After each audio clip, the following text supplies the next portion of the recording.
Let's watch the trailer in English real quick.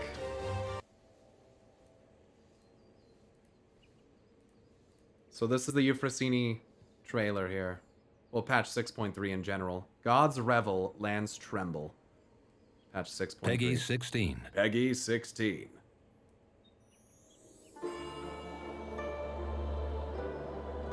At last the time has come. At last the time has come.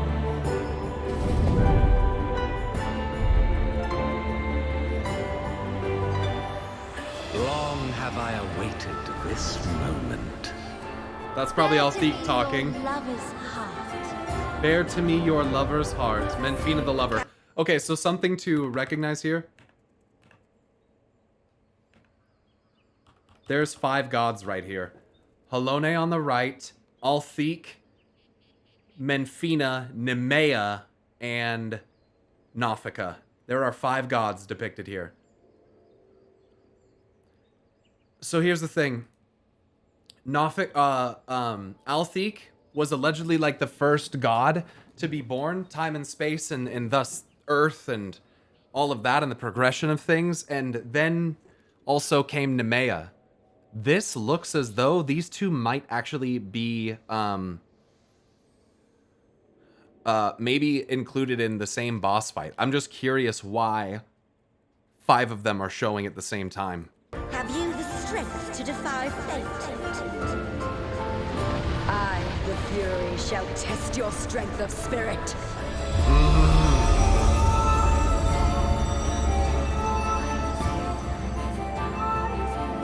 My friends, 'tis good to see you again. But enough about events here. What brings you to us? And with new company besides? The 13th. I thought you'd keep your escapades closer to home for a while. Oh, I've been waiting so long. Don't disappoint. Yeah, so again, that is Zero with a sword and shield.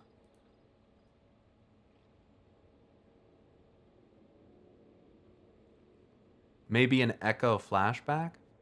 Oh, I've been waiting so long. Don't disappoint. Boy, that sure looks like a corrupted Memoriat, doesn't it? That was the VA for Cagnazzo, by the way. Oh, I've been waiting so long. Don't disappoint. Oh, it is. So maybe we are gonna fight Cagnazzo in the in that dungeon, and then Rubicante in the trial. So this is presumably Nafika. They're not showing us the front of Nafika, but Nafika was always depicted with red hair like this, and during the fight scenes you can definitely see like some pretty big side boob. So this is definitely Nafika. What I think would be fucking hilarious is if Nafika also had a beard. See, right here, that's like massive side boob right there. So that's 100, see this right here? That's the teat. So. Also, raw horns? What? No, that looks like a wreath in the hair.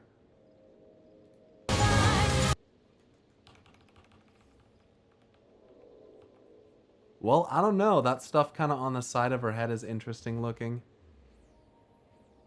That's her wreath. They didn't show her tits, man. I know, it's fucked up. She has no tail either. They all are humanoid. I mean, they all look I mean, I'm pretty sure they're all humanoid. So she doesn't look to have a beard either, by the way. You'd be able to see it in the silhouette. No, she's gonna be fucking uber hot.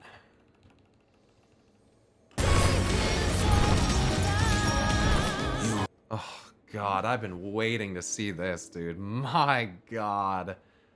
Oh, this is what I've been looking forward to the most out of this tier, was getting to see the Heaven of Ice. Oh. So, this citadel is made out of frozen moonbeams, carved by the spear of the Fury herself. Fuck. What have you done to Ashdaya? What have you done to Australia? What have you done to Australia? Crikey. You fucking shit cunt. You fucking little cunt. GOLBEZ, you probably couldn't even fucking wake up and pound a VB long neck. Fuck you. Here we go. That world will never be ours again. Hold on a second. Let me hear this again. Did he say that world will never be ours again? Hold on. What have you done to Ashdaya? That world will never be ours again. So we need not suffer in this purgatory of death and rebirth forever. Sounds like they're trying to get the fuck out of the 13th, man. That's GOLBEZ, I'm pretty sure. A deluge of ether. A deluge of ether. Does that look like fire? What do you think this is? Do you think we're getting a double whammy from Rubicante and Cagnazzo at the same time? Maybe Cagnazzo to distract and like Rubicante to... He's fucking some shit up. Ritra goes Super Saiyan. Cagnazzo does also say even if he must be consumed in his own flames. Ooh, so this is the Menfina fight, which has a big wolf thing. Does that mean Althik is fight number 4? No, the Earth will be first, Ice will be second. It's going to be Nafika, then Althik, then I think Menfina, and then Halone. If you look at the, so it has been this order, and it will continue to be this order. Bayergot, then Ralgar, then Azama, then Nodthal, then Nafika, then Althik, then Halone, pardon me, then Menfina should be the last fight. The interesting thing is, we're seeing Nemea also in this raid. She's the younger sister of Althik. Her symbol is the spinning wheel. Yeah, Oshan's the last one. Yeah, go figure. Go figure. A deluge of ether. The mark of a terrible magic. A deluge of ether, the mark of a terrible magic. I'm feeling like that's going to be like Rubicante. And they're going to try to invade the source. That's what it seems like, yeah. Okay, so let's look at this here. It's like a shield. Dude. In this shot, the moon in the background's not red anymore. That's interesting. Dude, she looks so fucking awesome. She looks so fucking awesome.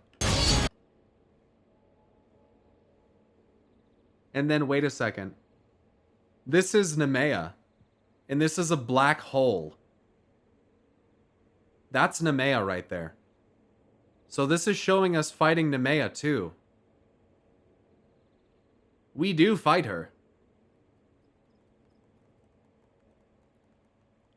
Yeah, and Althik controls space and time. So... is that him right here? Is this Althik? Oh no.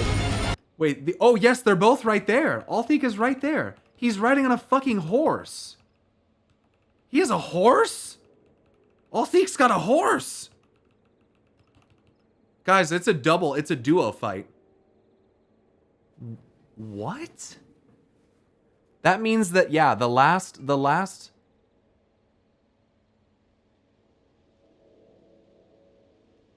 Oshan might not be. Oshan could... I mean, Derek could be a red herring. Derek may not be Oshan. Derek could be something else, but I wonder what the last boss would be if it's not Oshan. Well, yeah, Oshan's the monkey. We don't know that. It's just as much of a... just as good of a guess as Derek being Oshan, considering he looks exactly like Oshan. Oshan fight 11, then the actual bad boss is 12. I don't know if there's going to be an actual bad one.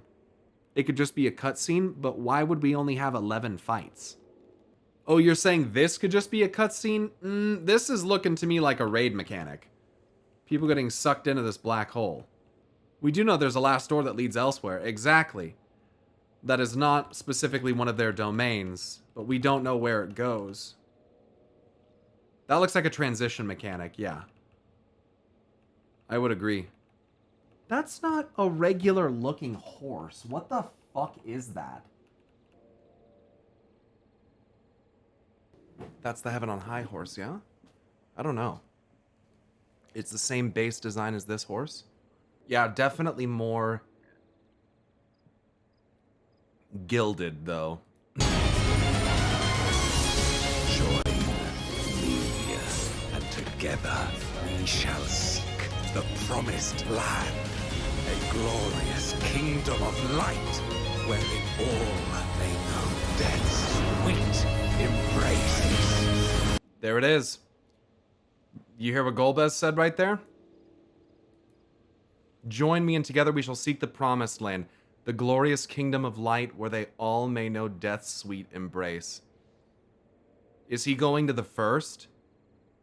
Why would they go to the first? He just said glorious kingdom of light, where they all may know death's sweet embrace.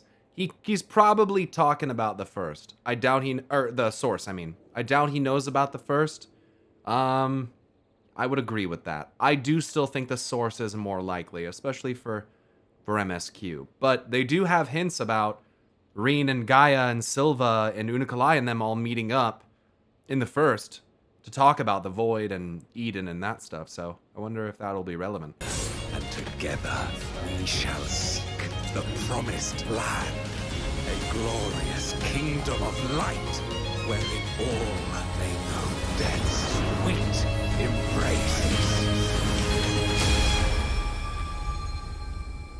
So Golbez is trying to get out.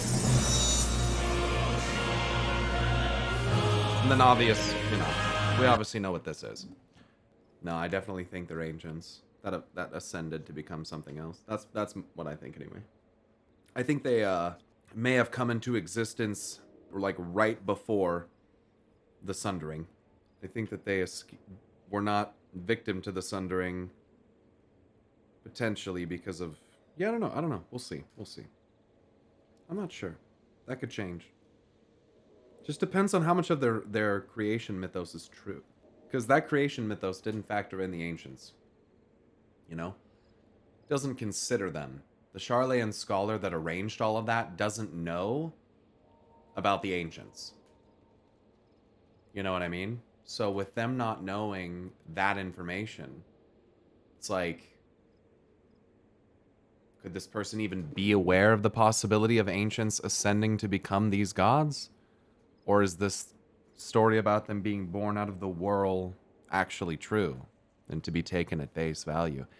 I think they took on a permanently ascended form. Yeah, that's what I think happened. And I think that they became beings beyond ancients.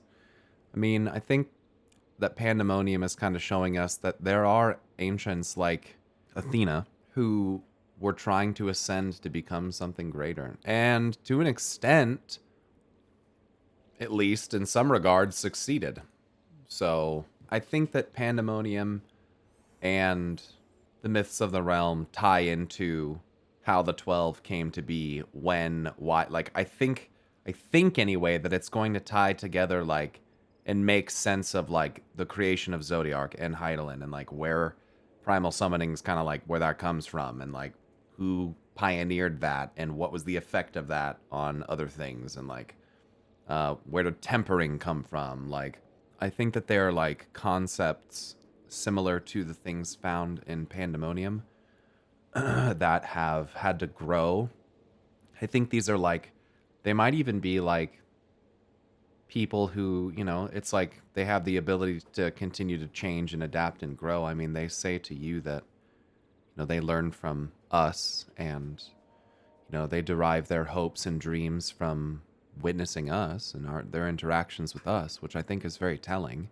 You know, they obviously care about us. We're important to them. What if they're actual gods? I mean, what constitutes a god? I mean, At one point, I mean, to be honest, if you can summon a primal into existence, like if you can do that shit, like what's to say there's not a method of doing that or ascending? Maybe it's not summoning. Maybe it's you have to take something that's already there, you know, and expand upon it. I guess that's sort of what Shiva is to an extent, so that might not be a good example. So, but you get what I'm trying to say. You know, some kind of, and I don't want to, I'm very careful not to call them perfect because I don't think that's the point. I think that they're meant to have some flaws, and I think that makes them kind of more like human. It reminds me of the ancients from Stargate SG-1 where they learn to shed their forms after a losing battle to a calamity. And while they don't actively interact with the mortal world, there are certain individuals that did. Interesting. Yeah, I mean, I think that it is Ascension. I really do. Well, I think that it makes sense because remember that in Pandaemonium, which is before the Sundering, Elidibus is there investigating on behalf of Azem, who I'm sure keeps in contact with Vana. I'd be very surprised if Azem were to learn about what Athena was doing inside of Pandemonium and not tell Vana. I would be very surprised about that, to be honest. Maybe I'm overestimating that relationship, but I just... something about the situation. It could also be that God is just what they call an Ascended Ancient that did not have any meaning before. Well, they had their, like, transformation, right? Like Hades and, like, what we saw with Hermes, right? But this is more than that. Like, that already shows that they can take a more divine form, so to speak. What I also think about the 12 that's very interesting is that they're all humanoid, aren't they? And not only are they humanoid, they look like, they look, for the most part, like humans. Like Midlanders and shit. And I think that's just very strange. I'm like, why do they look like that? And part of me is wondering if it's because, you know, they still have that part of, like, that's kind of what they looked like before, you know? They were people. They looked like normal people.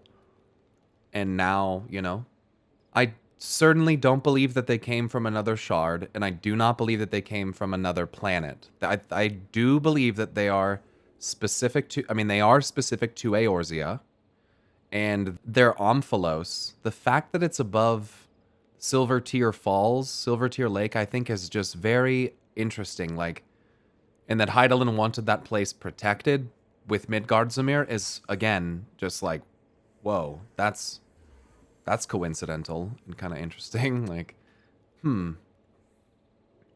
I'd kind of like it, if they were made by the Unsundered back during a time before they had decided to perform the rejoinings. Rakurai, that's like, I don't know. I don't think. The thing is that as soon as the Sundering occurred, or as soon as Zodiark was summoned, they were tempered.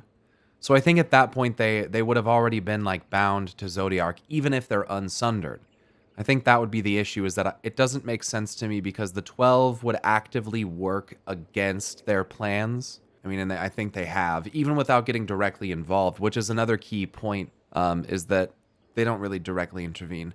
Yeah, Nod Thal, Rizian, is the only one that comes to mind when I'm thinking of them. Of course, those guys do come to mind because they look strange. Those two are the most unique looking of all of them. I can certainly say that. Nod Thal allegedly was created by Oshan, by the way, if you guys didn't know that. But the 12 never seemed to oppose the Ascians. They've only rescued indirectly the people left alive during the calamities. Humanity would have been a mess after the Sundering and may have needed the 12 to keep them from going extinct. Well, Rakurai, I think that is the case, but I think that was done by Vana and her followers, not the Unsundered. That's all I'm trying to say. Is that I actually agree with what you're saying there. I think that they were kind of essential in that way that you're describing. Look, if you go to the Omphalos and you look at the architecture and you see like the Amarat similarities, it's very divine. There's something about it to me that just screams Vana. I don't know what it is, man, but my gut really tells me on this one, like, it's... And the fact that Hades literally, like, when Hades says to you that you know little about Eorzea, even the true identities of the 12, it's like, yo, How the fuck does Emmett Selk know that? Like, Hades knows the identities of these people, their true identities? What does that mean? Like, were these people that Hades knew at some point? Like, how could he say something like that? That's so interesting. It's a huge hint right at the end of the Endwalker, campaign. The true identities of the 12, for instance. Whoa, dude, that's kind of a bomb. Keyword, identity. Exactly. Who actually is that?